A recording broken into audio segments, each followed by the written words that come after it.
This is Akashvani, the news read by Valsa Williams.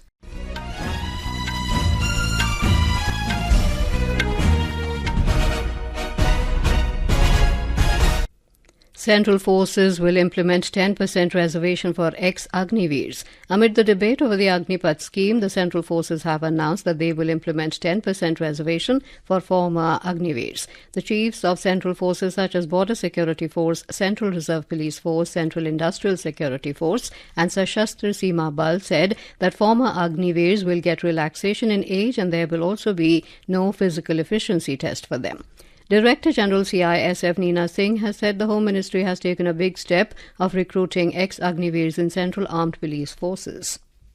The Supreme Court today granted interim bail to Delhi Chief Minister and Aam Aadmi Party National Convener Arvind Kejriwals in the money laundering case linked to the alleged liquor policy scam. A bench comprising Justices Sanjeev Khanna and Deepankar Datta referred to a larger bench the Delhi Chief Minister's petition challenging the arrest by the Enforcement Directorate. Mr. Kejriwal will, however, remain in custody since he was arrested by the CBI under the Prevention of Corruption Act in relation to the same liquor policy case on the 25th of last month.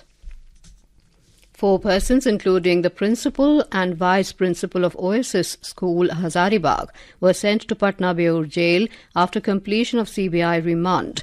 The CBI arrested them on June the 28th from Hazaribagh in NET paper leak case. They were brought to CBI headquarters, Delhi, for intensive interrogation. The principal was the co-coordinator of schools of Hazaribagh, while the vice principal was Centre Superintendent of Oasis School.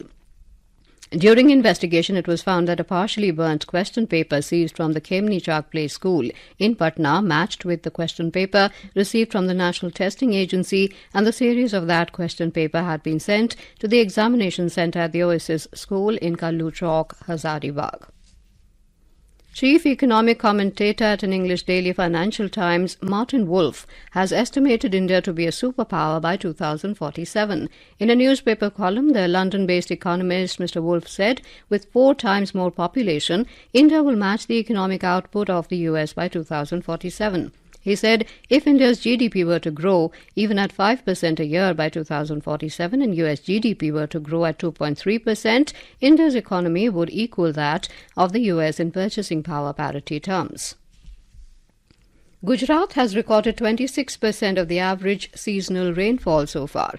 According to State Emergency Operations Centre, Saurashtra has received the highest, 36% of the average seasonal rainfall, followed by Kutch and South Gujarat. East Central Gujarat has received the lowest, 16% rainfall so far. Meanwhile, more than 100 tehsils across the state received medium to light showers during the last 24 hours. Many parts of Valsad and Surat in South Gujarat received more than 3 inches rainfall during the last 24 hours.